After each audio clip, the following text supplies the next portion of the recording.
বিএনপির গুলশান কার্যালয়ে নিয়মিত অফিস করছেন বিএনপির ভারপ্রাপ্ত চেয়ারম্যান তারেক রহমান। বুধবার সকালে গুলশানে বিএনপি চেয়ারপারসনের কার্যালয়ে পৌঁছেছেন তিনি। আসন্ন ত্রয়োদশ জাতীয় নির্বাচনকে সামনে রেখে প্রতিদিনই নির্বাচন সংশ্লিষ্টদের সঙ্গে সাক্ষাৎ করছেন তারেক রহমান। মঙ্গলবার তারেক রহমানের সঙ্গে সাক্ষাৎ করেছেন ইইউ প্রতিনিধি দল।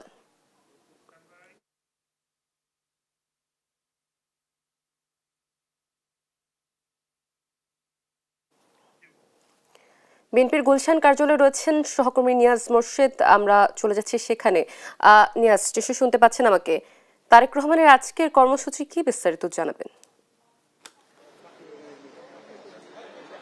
অতসী ঠিক 11টা বাজতে 5 মিনিট বাকি। সে সময় আসলে আপনার বিএনপির যিনি ভারপ্রাপ্ত চেয়ারম্যান তারেক রহমান তিনি কিন্তু গুলশান কার্যালয়ে এসে পৌঁছেছেন। এবং যদি একটু বলি আজকের দিনের কর্মসূচি যেটি জানতে চেয়েছেন সেটি হলো আজকে সকাল থেকে আমরা কিন্তু দেখেছি যে গত দিনের মতো ঢাকা 17 আসনের যে নেতাকর্মী তারা এসেছেন এবং তারা আসলে আলোচনা করছেন নির্বাচনী কার্যক্রম নিয়ে।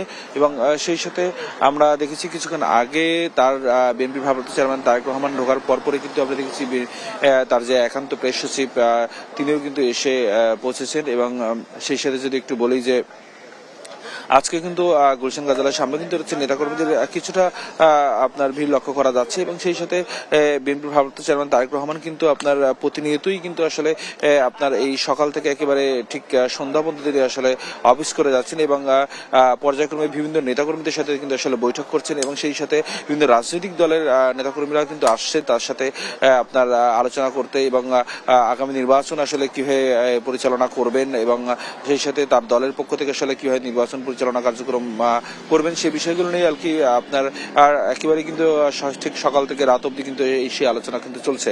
এবং যদি একটু বলি এবং আজকে কিন্তু ঠিক দুপুর 2টা নাগাদ কিন্তু গণ অধিকার পরিষদের সভাপতি নুরুল হক নূর তার আসলে আসার কথা রয়েছে তারেক রহমানের সাথে সাক্ষাৎ করার জন্য। এবং একটু যদি বলি এর আগে কিন্তু আপনার যদি বলি এর আগে দল থেকে জানানো হয়েছে যে তিনি আসলে আগামী 11 তারিখ থেকে আসলে আপনার রংপুর সফর সহ কয়েকটি জেলা কিন্তু তিনি সফর করবেন এবং রংপুর আবু সাইদের বাড়িতে যাবেন, জুলাই আন্দোলনের শহীদ আবু সাইদের বাড়িতে তিনি যাবেন। এবং এইসব বিষয় নিয়ে কিন্তু আসলে এইসব প্রস্তুতি নিয়ে কিন্তু আসলে আপনার নেতাকর্মীরা বেশ দফায় দফায় আলোচনা চলছে। এবং সেই সাথে যদি একটু বলি যে আজকে এখন পর্যন্ত আসলে আপনার আমাদের কাছে এটুকুই তথ্য রয়েছে। এবং সেই সাথে এরপরে যদি আসলে আপনার আর কেউ আসে বা আসলে আপনার বিএনপির ভারপ্রাপ্ত চেয়ারম্যান তারেক রহমান আসলে পরবর্তী কি কর্মসূচি রয়েছে এবং আজকে সারাদিন আসলে তিনি কি করবেন সেটি যদি আমরা জানতে পারি আমরা অবশ্যই আপনার মাধ্যমে দর্শকদের জানাবো।